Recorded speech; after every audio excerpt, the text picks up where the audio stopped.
네, 안녕하세요. 저는 컴퓨팅과 컴퓨팅 사고력에 대해서 발표할 한국방송통신대학교 일원인학과 교수 오석이라고 합니다. 우선 이렇게 포럼을 통해서 만나뵙게 돼서 다시 한번 너무 반갑습니다. 간단하게 우선 제 소개부터 좀 드리도록 하겠습니다. 우선 이제 저는 좀 특이하게 전공들을 좀 구분을 해보면은 컴퓨터 과학 하위 분야라고 할 수 있을 것 같아요. 이 하위 분야의 영상 처리 분야, 그다음에 정보 보안 분야, 그리고 최종적으로는 컴퓨터 교육이랑 딥러닝, 머신러닝 기반으로 해서 데이터 분석하고 시스템 설계하는 연구들을 주로 진행을 했습니다. 어, 학업을 하기 전에는 그 전에 그 기업에서 영상 처리 업무를 주로 진행을 했었고요. 다들 아시다시피 갤럭시라던가 갤럭시에 안드로이드 OS가 들어가 있죠. 이 안드로이드 운영체제에 코덱을 개발해서 코팅하는 업무들을 주로 했었습니다. 이 외에도 이제 그 컴퓨터 교육 데이터로 딥러닝 활용 연구나 이제 교육과정, 자연어 처리 기반으로 데이터를 분석하는 연구들을 주로 수행을 했습니다. 목차는 다음과 같습니다. 교육의 패러다임부터 그 각과 과수정법이 예전에 공표가 되었었는데 수학이라든가 과학, 정보과의 핵심 역량이 무엇인지 살펴보고 우선 이제 컴퓨팅 사고력에 대한 용어를 살펴보기 전에 그 사전적 그 정의들을 컴퓨팅, 컴퓨터 과학, 그리고 사고력이 무엇인지 살펴보았습니다. 그리고 최종적으로는 어떤 논의가 필요할지 함양에 대한 논의로 구성을 해보았습니다. 우선 들어가기 전에 한번 다 같이 생각해 볼 문제가 이슈들에 대해서 한번 나열을 해보았습니다. 컴퓨팅 사고력을 함양하기 위해서는 이란 제목을 한번 달아봤는데요. 아무래도 이제 컴퓨팅 사고력, 그중에서 이제 사고력이라고 하면은 생각하는 힘이라고 할 수 있을 것입니다. 그럼 생각을 한다, 생각할 수 있는 힘을 키운다라고 했을 때는 무엇보다 경험이 되게 중요할 거라고 사료되어집니다. 그럼 그 경험이라고 하면은 교육적인 측면, 학문적인 측면에서 지식이라던가 기술, 그다음에 기능, 그다음에 지식과 기술 기능들을 다룰 수 있는 사회적으로 합리적으로 다룰 수 있는 소양, 태도 이와 같은 내용들을 뗄래야 뗄 수 없을 것입니다. 그래서 이 같은 내용들을 다루기 위해서는 무엇보다 교육 정책부터 해서 교육 내용들을 어떻게 다룰 것이냐, 이 교육 내용을 다룰 때는 학년기에 따라 지식에 대한 어떤 지식을 다루고 지식의 수준을 어디까지 포함할 것이냐, 다양한 논의들이 필요할 것입니다.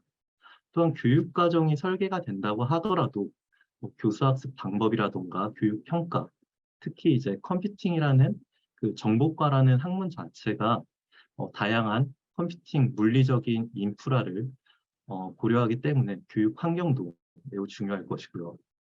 일단 항상 이슈가 되는 문제 중에 하나죠. 네. 이와 같은 내용들을 다양한 학습자의 요구가 있고 사회적 필요성이 있음에도 불구하고 가르칠 사람을 뗄래야 뗄 수 없을 것입니다. 그래서 교원 양성 측면이라든가 또한 그 컴퓨팅 사고력에서 핵심 문제 해결의 고린 프로그래밍 또한 간과해서는 안 될 내용이라고 볼 수 있겠습니다. 그래서 이 다음에 앞에 나와 있는 그런 각각의 내용들을 지금처럼 한번 표현을 해 보았습니다. 이 앞에 그 스프링처럼 되어 있는 것은 이제 유기체라고 볼 수 있겠고요. 예, 유기물로 이루어진 조직체, 생물체를 가운데다가 한번 표현을 해 보았고, 이것들이 서로 유기적이게, 체계적이게 하나도 빠짐없이 돌아가야 컴퓨팅 사고력을 함양할 수 있을 것이다. 라는 것이 전 개인적인 학자로서의 생각입니다. 우선 좀 제가 이제 그 이번 포럼에 그 첫 번째 발표자로서 좀 주제를 광범위하게 잡아봤습니다. 네, 컴퓨팅 사고력을 위한 전반의 내용을 좀 러프하게 다뤘다고 보시면 되겠습니다. 그 앞에 있는 주제들에 대해서도 이제 다 같이 모두가 고민해 보아야 될 사항으로서 이번 포럼을 통해서 좀 의견을 공유했으면 좋겠습니다. 우선 교육의 패러다임입니다. 지식 전달 중심에서 역량 함양 중심으로. 이 사고력이라고 하면은 역량을 역량을 간과할 수는 없을 것입니다. 과거에 1990년도 초반까지만 해도 항상 암기 중심, 지식 전달 중심의 수업과 교육들이 진행되어 왔습니다. 하지만 1997년도부터 해서 대세포의 역량 기반 프로젝트를 통해서 역량에 대한 중요성이 교육에서 부각이 되었고요. 2000년대 전후로는 역량 중심 교육 과정으로 실제적으로 변화를 했다고 볼 수 있겠습니다. 즉, 이 암기 중심이 아니라 역량 중심, 새로운 문제에 직면을 했을 때 그 해결할 수 있는 힘을 기르는 교육을 실천하자라고 볼 수 있겠습니다. 다들 이제 학업 성취도 국제 비교 연구에 대해서는 아실 거라고 사료되어집니다. 이 피사에서는 읽기나 수학, 과학을 위주로 이제 평가가 진행이 되었는데 이 역량 중심에 대한 연구를 토대로 이 ICT, 정보통신 기술 활용을 어떻게 할 수 있을 것인가에 대한 평가가 진행이 되었고 2012년도에서는 그 네트워크 환경상에서 어떻게 협력을 통해 문제를 해결할 것인가에 대해서도 포함을 하였습니다. 이 전반에 대한 내용을 좀 정리를 하자면 2000년도 전후로 한국부터 해서 미국, 영국, 일본 등과 같이 이 주요국에서는 이 암기가 아닌 단순 지식 전달이 아닌 역량 중심 교육 과정으로 개정을 하였다. 특히 이 한국에서는 이 역량 중심 교육 과정에 대한 최초 언급이 된 게 그 21세기 직전이라고 할 수 있겠습니다. 즉 대세포가 역량을 정의한 그 시점부터 그 한국에서도 97년에 그 7차 교육과정 고시를 통해서 좀 구체적으로 역량 중심 교육과정으로 개정이 되었다라고 볼 수 있겠고요. 어느 정도 세계적인 트렌드에 맞춰서 교육과정을 개정했다라고 할 수 있겠습니다. 즉, 이 중에서도 역량 중심이라고 했을 때 또 한 가지 좀 고민해 봐야 될 것은 컴퓨팅을 활용하는 능력, 즉 ICT 활용 능력은 역량 중심 교육 과정으로 변화하는 과정에서 사회적으로나 학문적으로나 중요하다고 간주되어서 포함된 역량이다라고 볼 수 있겠습니다. 그럼 수학과 과학과 정보과에 대한 핵심 역량이 무엇인지 2015 개정교육과정에 포함된 내용들을 좀 발췌를 해보았습니다.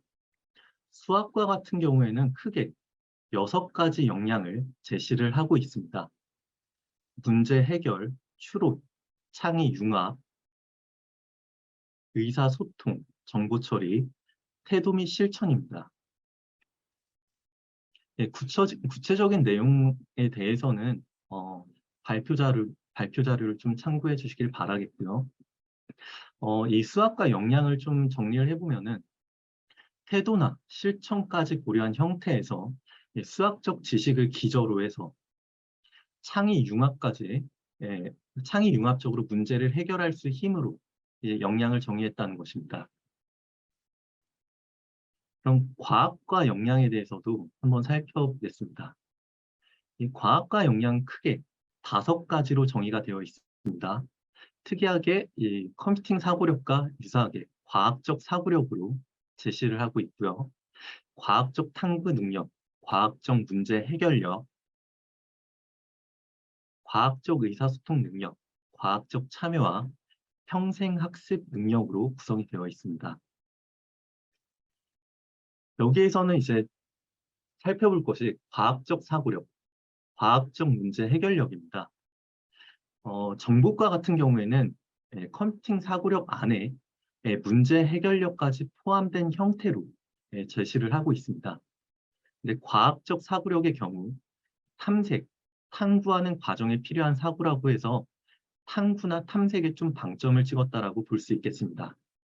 이는 즉슨 사고력에 대한 범위가 같은 국가임에도 불구하고 제각각 좀 범주가 다르다라는 것을 파악할 수 있었고요.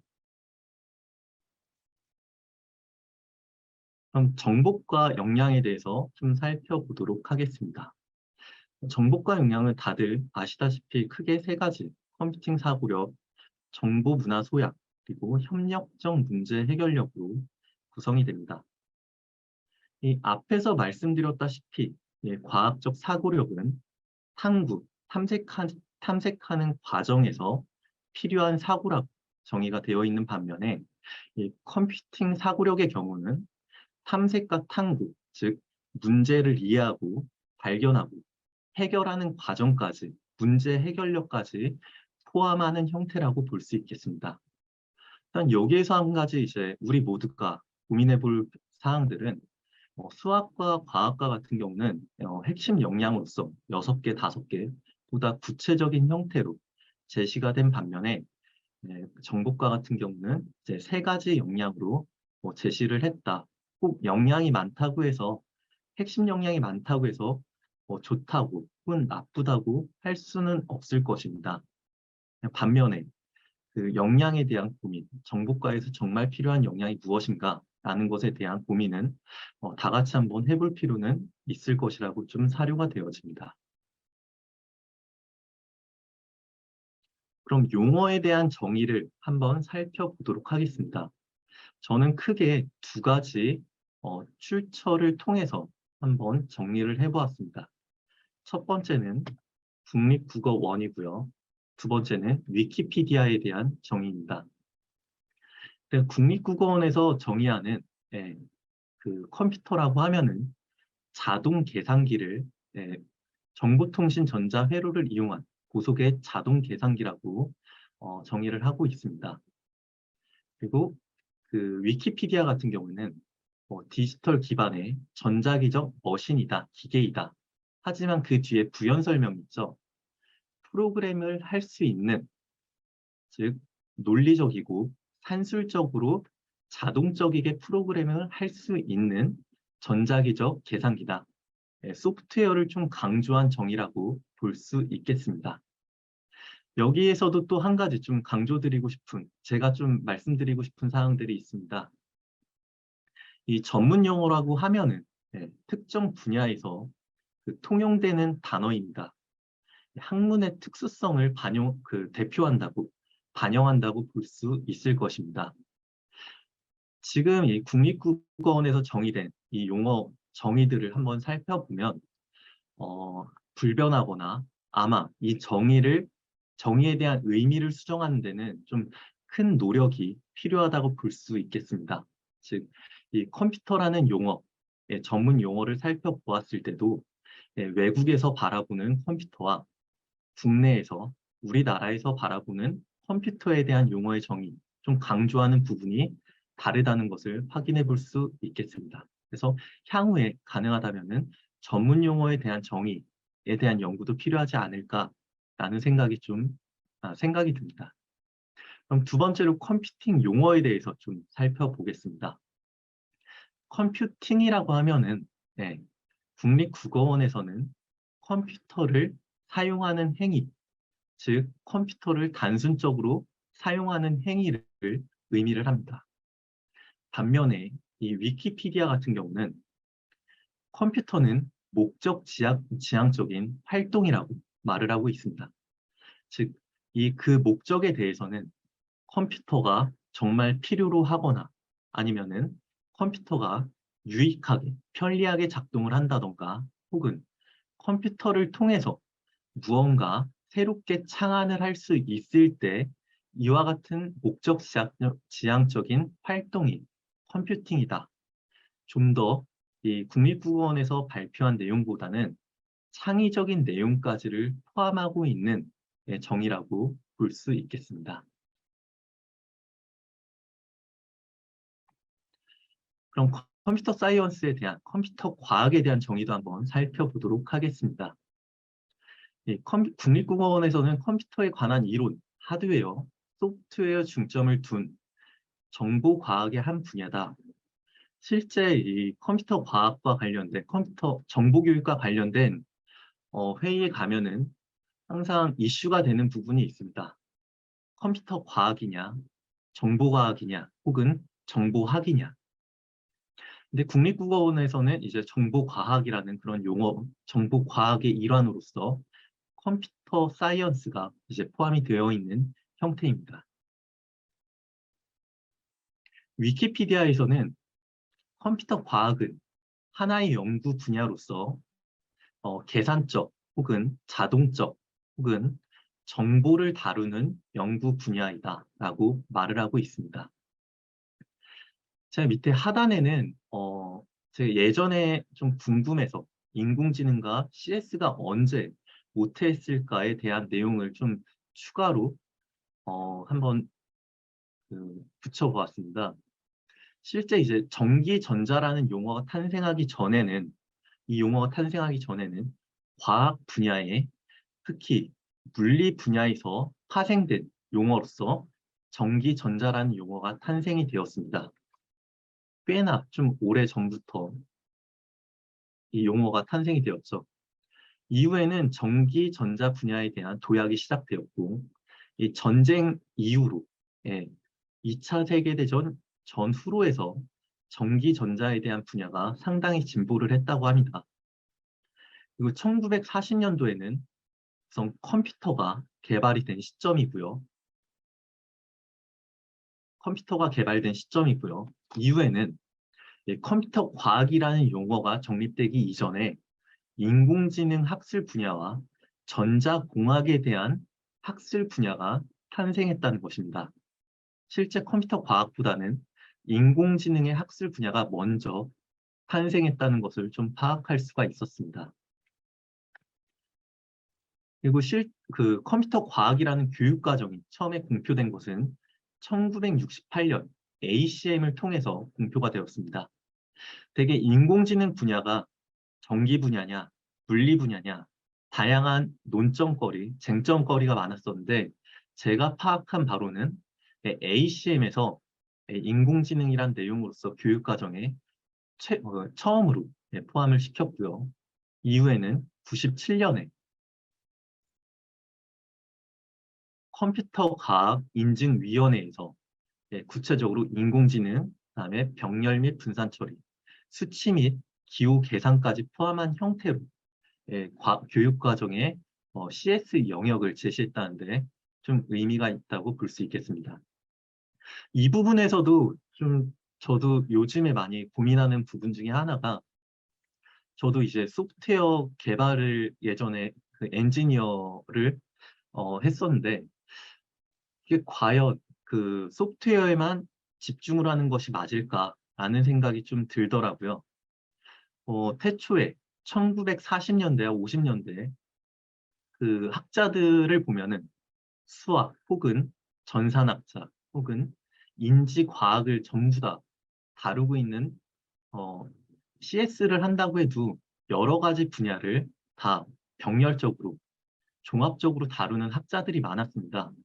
특히 앨런 튜닝 같은 경우에도 수학 혹은 심리학, 전산학자라고 말을 할 수도 있고요. 그 인공지능이라고 하면은 인공지능 학술 분야가 탄생했을 때 뭐 그 빼놓을 수 없는 게 다트머스 회의겠죠.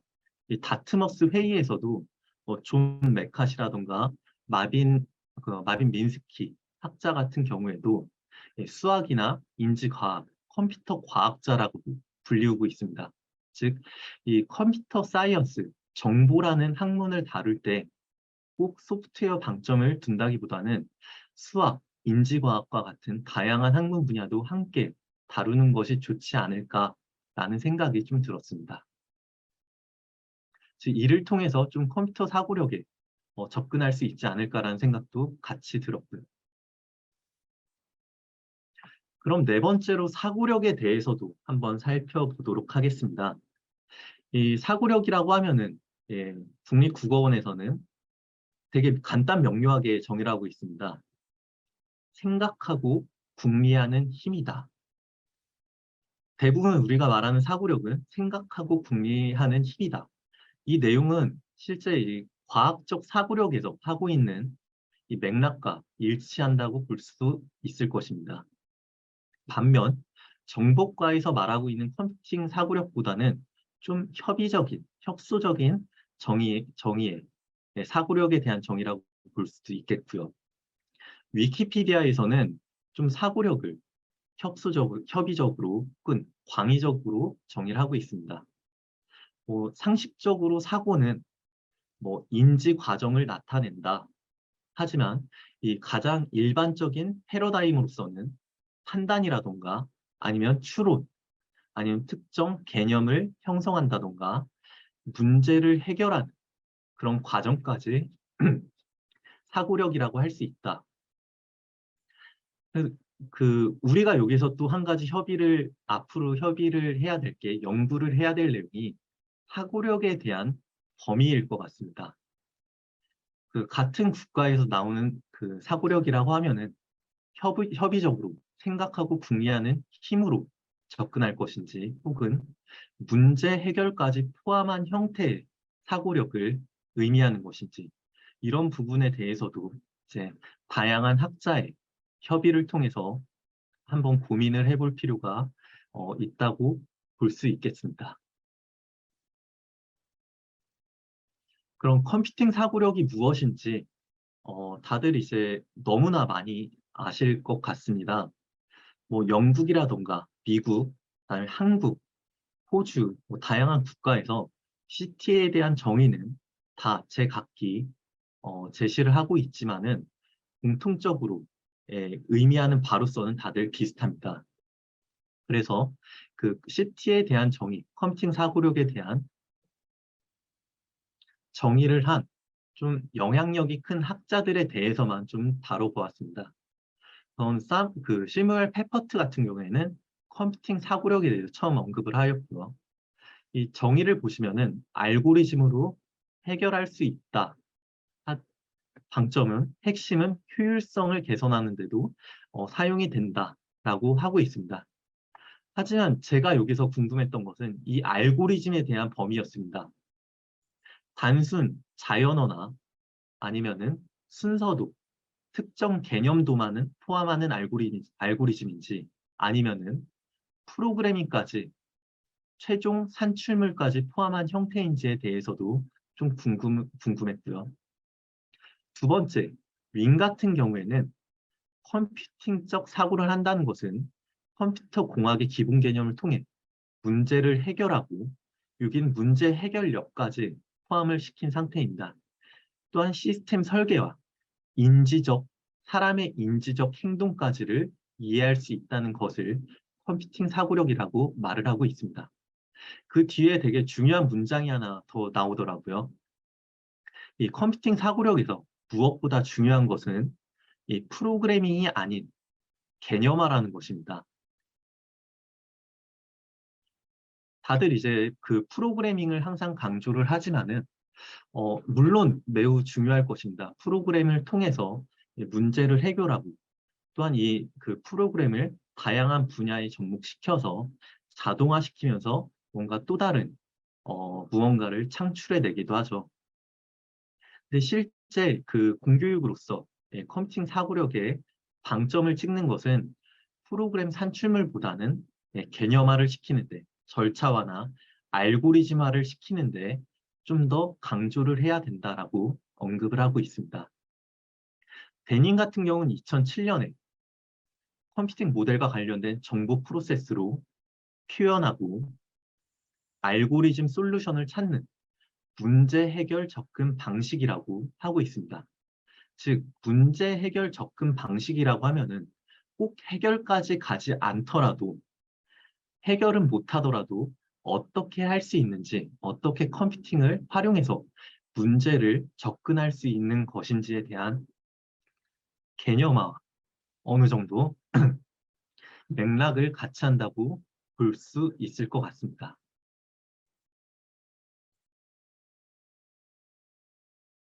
정리를 하면은 지금같이 학자에 대한 내용을 좀 공통적으로 정리를 해왔습니다. 즉, 컴퓨터를 통해서 문제를 해결할 것을 전제로 생각하는 힘이 컴퓨팅 사고력이지 않을까. 즉, 여기서 말하는 생각은 개념화를 진행하는 과정을 좀 의미할 수 있을 것 같다라고 볼 수 있을 것 같습니다. 이때 좀 더 이제 그 구체적으로 고민해 보아야 될 내용들은 사람에 대한 인지 심리와 더불어 컴퓨터를 통해서 문제를 해결하는 절차에 대한 이 세부 내용들도 함께 고민을 해볼 필요가 있을 것 같습니다. 그럼 구체적으로 문제를 해결하기 위해서 컴퓨팅 사고력을 어떻게 적용시킬 수 있을까? 하나하나 지식적인 부분에 대해서 좀 살펴보도록 하겠습니다. 이 앞부분에 대해서는 이 1990년도 이전에는 각각 좀 독립되게 영역을 구분한 그런 특징들을 갖고 있습니다. 컴퓨터 사이언스가 동떨어져 있고요. 소프트웨어를 강조하고 있습니다. 또한 IS 영역은 인포메이션 시스템 영역입니다. 이건 비즈니스, 기업과 연관된 영역이고요. 다음 하드웨어 디펜던시 된 영역으로서 일렉트로닉 엔지니어링, 전자공학 영역과 컴퓨터 엔지니어링 영역이 같이 포함된 형태로 하드웨어를 위한 영역으로 구성이 되어 있습니다. 하지만 90년대 이후로 정확히 말하면 이 5개 영역에 대해서는 이 ACM과 IEEE와 ACM에서 공표한 이 CC2005에 대한 영역입니다. 그럼 일렉트릭 엔지니어링의 전자공학, 전기공학에 대한 영역은 좀 구분을 지었습니다. 그래서 CC2005에서는 이 해당 영역을 이 CS 분야, 컴퓨팅 분야에서는 배제를 했다는 것입니다. 즉, 이 5개의 영역으로 컴퓨팅 영역이다라고 정의를 하고 있고요. 이후에 이제 15년이 지난 이후죠.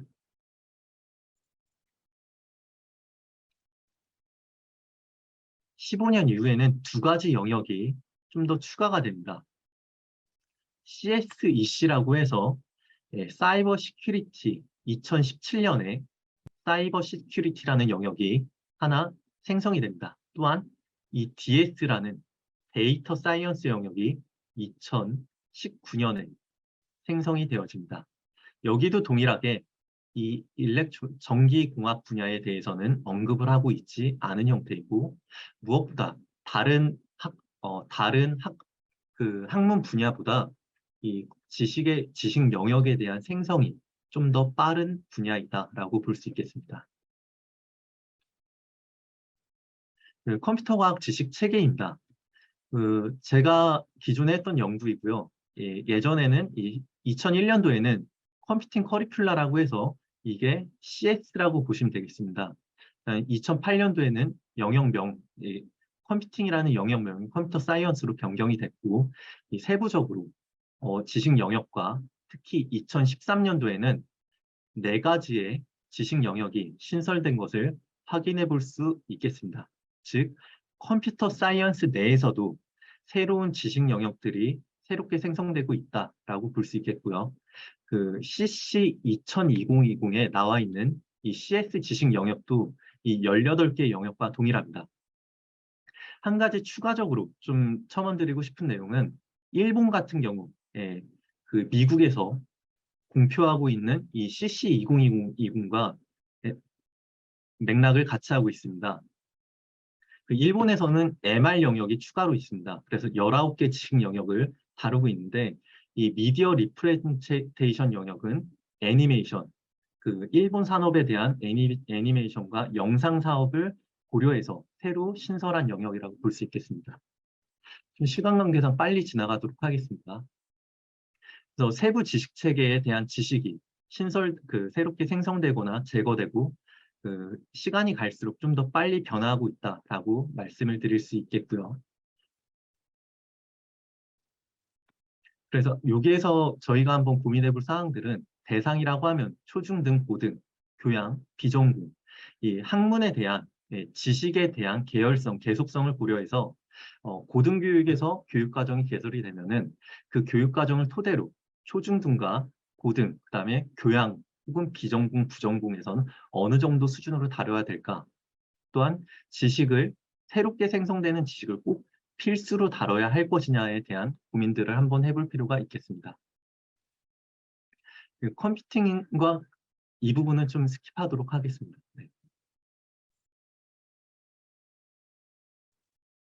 네, 알겠습니다. 그럼 컴퓨팅과 X 플러스 컴퓨팅입니다. 그 위에까지가 이제 학문 영역 그리고 지식 범위에 대한 것이라고 하면은 지금부터 이제 문제 해결 방법에 대한 좀 융합과 통합에 대한 관점입니다. 이 컴퓨팅 플러스 X 플러스 컴퓨팅을 이 CC2020에선 제공을 하고 있습니다. 하지만 특이한 것은 그 CC2020에서는 융합이라는 키워드를 사용하고 있지는 않습니다. 즉, 컨버전스라는 그런 내용들은 언급하고 있지 않습니다. 인터그리티, 즉 통합 관점에서 컴퓨팅 플러스 X 플러스 컴퓨팅이라고 말을 하고 있습니다. 또한 컴퓨팅이 주가 됐을 경우, 컴퓨팅을 전공으로 하고 있을 경우에는 그땐 또 컴퓨팅 사고력에 대한 정의가 좀 달라질 수 있을 것입니다. 즉, 개념화하는 것 이상으로 문제를 해결하는 것까지를 컴퓨팅 플러스 X라고 볼 수 있겠고요. 반면에 X 플러스 컴퓨팅에 대한 컴퓨팅 사고력일 경우에는 단순 개념화까지, 절차와 개념화하는 것까지를 컴퓨팅 사고력에 대한 범위로 한정하는 것이 어떨까라는 좀 생각이 들었습니다. 또한 가르칠 때 측면에서도 좀 고민을 해볼 필요가 있을 것 같습니다. 이 융합 혹은 통합 교육을 한다고 했을 때 교수자는 과연 어떻게 가르칠 것이냐? 일반적으로 두 가지 케이스가 있을 것 같습니다. 교수자가 다른 플러스 X까지 같이 다른 분야의 도메인 지식까지 습득을 하고 나서 교수자 스스로 융합 통합한 상태에서 가르치는 방법이 있을 테고요. 또 다른 방법으로서는 그 팀티칭으로서 여러 명의 교수자가 가르칠 수도 있을 것입니다. 또한 이 부분에 대해서도 컴퓨팅 사고력 함양을 위해서 한번 고민을 해볼 필요가 있겠습니다. 컴퓨팅 사고력의 주요 요소입니다.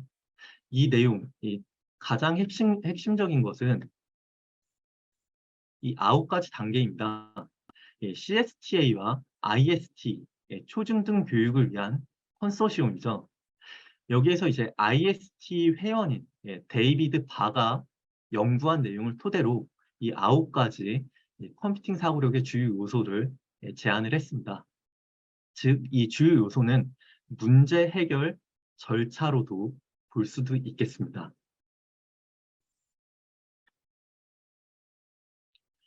이건 제가 연구한 내용입니다. 2017년에 이제 캐리스통에서 소프트웨어 교육 연구학교 사업을 했었는데 그때 했던 데이터를 통해서 한번 실제 분석을 해봤습니다.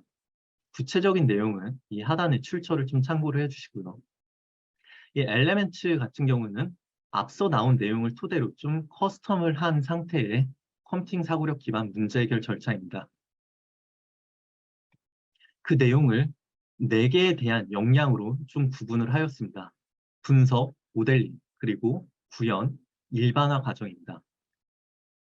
네, 특징적인 것은 대부분 이제 프로그래밍, 구현 부분에 방점을 두는 반면에 실제 상위 집단과 하위 집단에 대한 성적을 100점으로 환산해서 살펴보니 갭 차이가 상당히 큰 부분이 절차와 그다음에 개념화시키는 부분이라는 것입니다. 즉, 프로그램을 하기 전 단계의 알고리즘 단계에서 그 학습자들은 상당히 많은 큰 어려움을 겪고 있다는 것입니다. 그래서 이 연구 결과를 통해서도 즉 그 자넷 위닝이 말한 프로그래밍이 아닌 개념화가 컴퓨팅 사고력이다. 공교육으로서 모두가 함양할 필요가 있는 역량으로서 컴퓨팅 사고력은 프로그래밍이 아닌 좀 개념화에 포커스를 둬야 되지 않을까라는 생각이 들었습니다.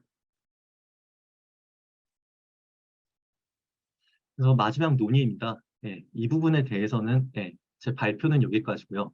그래서 우린 좀 하고 싶은 이야기는 더 많지만은 여기까지 발표를 생략하도록 하겠습니다. 그래서 컴퓨팅 사고력을 함양하기 위해서는 정책과 더불어서 뭐 교육과정, 평가, 양성, 프로그래밍, 교육환경 등이 모두 전제가 되어야 될 것이다.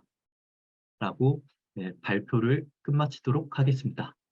네, 이상입니다. 네, 감사합니다. 발표해 주신 오호선 교수님께 다시 한번 박수 부탁드리겠습니다. 네, 감사드리고요. 컴퓨팅 사고력에 대해서 역량 관점에서, 그리고 사고력 관점, 그리고 학문적인 관점에서 어떤 식으로 좀 보면 좋을지에 대해서 전반적인 내용들 잘 공부하셔야 된 것 같습니다.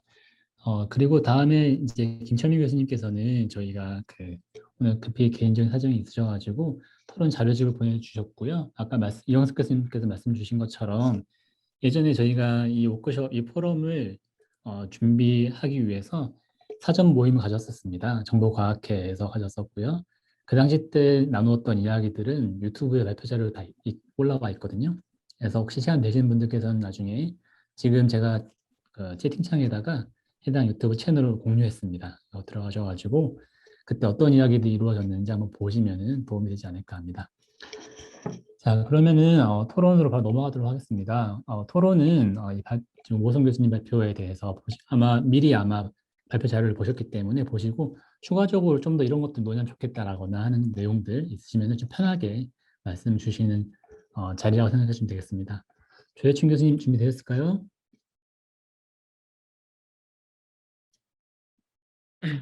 네, 제가 또 화면 공유하겠습니다. 네.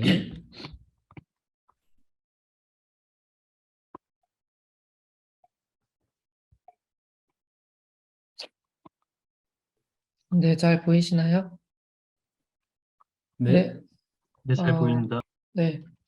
제가 지금 비염으로 굉장히 환절기마다 매년 고생을 하는데 지금 뭐 두통약과 비염약과 약이란 약은 다 먹어서 정신이 좀 몽롱한 상태입니다.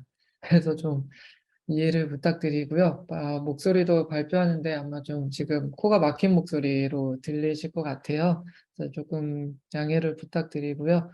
제가 갑자기 원래 예정이 없던 토론을 맡게 돼서 제가 기존에 생각하고 있던 것들을 글이나 토론 자료로 정리하는 데 좀 시간이 많이 부족했습니다.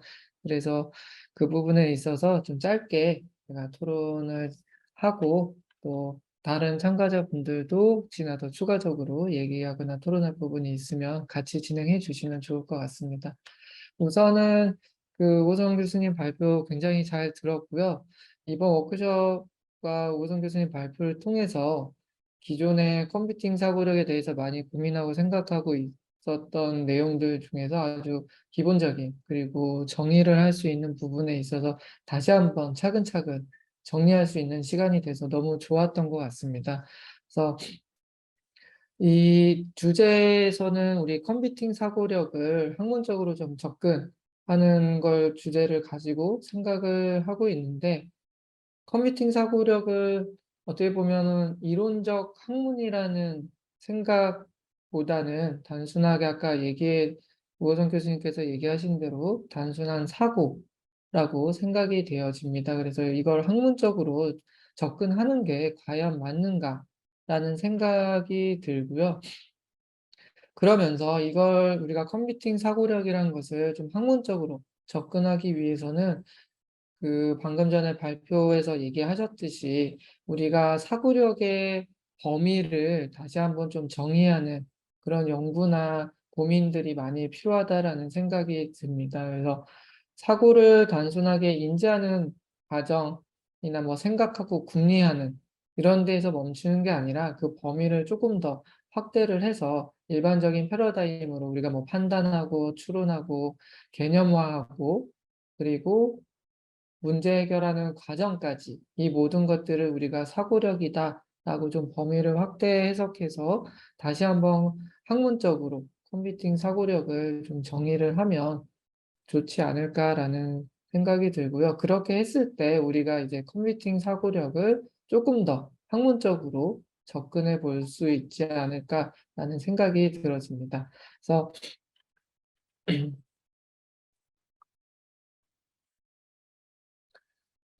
그렇게 컴퓨팅 사고력을 조금 더 확대로 우리가 해석하고 정리하고 해서 이 컴퓨팅 사고력을 학문적으로 접근할 때 다양한 방법들이 있을 것 같아요. 기존에는 우리가 프로그래밍이나 정보 교과를 좀 중심으로 컴퓨팅 사고력을 정의하고 연구하고 접근하고 했었는데 방금 전에 발표하셨듯이 우리가 컴퓨팅 사고력 함양하기 위해서는 교육과정, 교수학습, 교육정책, 교육평가, 프로그래밍, 교육환경, 교원 양성, 교재 개발까지 모든 측면에서 연구가 필요하다라고 유기적으로 잘 맞물려야 된다라고 얘기를 하셨는데 컴퓨팅 사고력을 학문적으로 우리가 정의하고 학문적으로 좀 더 연구하고 그러기 위해서는 역시나 마찬가지로 컴퓨팅 사고력을 함양하는 것과 같이 이 모든 과정들이 측면에서 우리가 좀 더 학문적으로 접근해야 되지 않을까라는 생각을 하고 있습니다.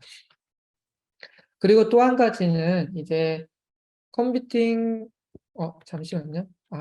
이게 2장이 넘어갔네요. 제가 그 방금 전에 이제 범위를 얘기하기 이전에 방금 전에 얘기했듯이 우리가 컴퓨팅 사고력이 좀 정보 교과 중점으로 학문적으로 많이 연구가 되고 있다라고 얘기를 드렸는데 우리가 이 정보 교과 쪽에서나 그리고 자동화 이런 부분, 프로그래밍 쪽 부분에서는 이제 학문적 연구가 많은 성과를 이뤄내고 있는 것 같아요. 그러면서 이쪽에서 컴퓨팅 사고력의 핵심 요소들은 정말 많은 연구를 통해서 지금 현재까지 해서 정말 정답이라고 우리가 얘기할 수 있을 정도로 많은 요소들이 잘 뽑혀져 있고 많은 성과를 내고 있습니다. 근데 이 컴퓨팅 사고력을 저도 이 학문적인 접근 방식에 대한 주제를 가지고 고민을 하면서 방금 전에 얘기했듯이 컴퓨팅 사고력을 정보 교과의 역량 중 하나로 우리가 볼 것인가 아니면은 그러면서 이제 아까 과학적 사고력, 과학적 탐구 능력, 과학적 문제 해결 이런 것들의 하나처럼 컴퓨팅 사고력, 컴퓨팅 탐구 능력, 컴퓨팅 문제 해결 능력, 컴퓨팅 소양, 교양 능력 활용 능력 이런 것들에 있어서 우리가 정보 교과를 먼저 더 상위의 개념으로 두고 정보 교과를 학문적으로 접근하면서 컴퓨팅 사고력을 우리가 같이 볼 건지 아니면은 컴퓨팅 사고력을 더 상위 개념으로 빼와서 이 컴퓨팅 사고력의 범위를 확대 해석하고 재정의를 하고 그리고 아까 사전에서 우리가 컴퓨팅이라는 용어를 좀 수정하는 노력도 필요하다라고 말씀을 하셨는데 이와 일맥해서 컴퓨팅 사고력을 우리가 조금 더 학문적으로 이렇게 접근해야 된다라는 생각이 좀 들고 있습니다. 그래서 이 컴퓨팅 사고력을 그러면서 이제 유아 단계, 초등 단계부터 중등, 고등, 대학교, 성인, 평생 교육까지 굉장히 다양한 대상을 통해서 우리가 학문적으로 각각의 다른 방식을 또 접근을 하면서 연구를 해야 되지 않을까라는 생각이 들고요. 그래서 마지막으로 이 다음과 같은 내용들을 여기 참석하신 분과 이번 워크숍을 통해서 계속적으로 같이 좀 우리 논의를 해갔으면 좋을 것 같습니다. 이 학문적 접근이란 부분이 4가지의 주제를 모두 통틀을 수 있는 주제라고 생각이 들어요. 그래서 우리가 이 컴퓨팅 사고력을 정말 학문적으로 직접 접근을 해야 될 것인가 아니면 정보 교과의 하위의 하나의 요소로 우리가 접근을 하면서 컴퓨터학에 의한 학문적 연구를 통해서 자연적으로 컴퓨팅 사고력이 좀 정의를 될 수 있도록 바라보는 것이 맞는 것인가에 대해서 여러분들과 같이 좀 논의를 해보고 싶고요. 그리고 이제 우리가 컴퓨팅 사고력의 범위를 좀 더 이렇게 확대 해석하고 정의를 다시 하고 학문적으로 접근을 하게 된다면 컴퓨팅 사고력을 우리가 프로그래밍 지금의 핵심 요소나 이런 것들은 프로그래밍, 인공지능 이런 자동화에만 좀 초점이 맞추어져 있는데 그런 것이 아니라 어떤 다른 컴퓨터 과학 분야에서도 충분히 컴퓨팅 사고력의 핵심 요소들을 뽑을 수 있고 우리가 연구를 통해서 다시 또 더 재정의를 할 수 있을 거라는 생각이 듭니다. 네, 제가 토론 준비를 위해서 준비된 내용은 여기까지고요. 또 뭐 시간이 좀 더 여유가 있어서 다른 분들의 내용도 같이 좀 들어보고 할 수 있는 시간이 되었으면 좋을 것 같습니다. 네, 감사합니다. 네, 말씀 감사합니다. 지금 오승 교수님께서 발표해 주신 내용에 대해서도 그리고 추가적으로 이런 내용들을 논의해 보면 좋겠다라고 제안 주신 것들 정말 큰 도움이 될 것 같고요. 이 부분은 앞으로 여기 계신 분들이 가장 저희 분야에서 가장 제 전문가분들이시기 때문에 이번 포럼 1차, 2차, 3차는 어떻게 보면 확산적인 포럼이라고 생각을 하고요. 이런 포럼을 거쳐가지고 지금 주신 질문들 이런 것들에 대해서 앞으로 좀 답을 찾아가 나가는 그런 시간을 갖게 되지 않을까 생각을 해봅니다. 그리고 몇 가지 좀 안내사항을 말씀드리면 저희가 뭐 발표 시간 30분으로 제한을 하긴 했지만 사실 이번 자리는 서로 공부하는 자리이기 때문에 제가 중간에 뭐 3분 남았습니다, 5분 남았습니다 이렇게 안내해 드려도 크게 구애는 받지 마시고요. 그냥 그 정도 있다라 생각만 해주시고 중요한 내용들 다 말씀 주시면 되겠습니다. 그리고 지금 그 우호정 교수님께서 발표해 주신 내용 중에 제가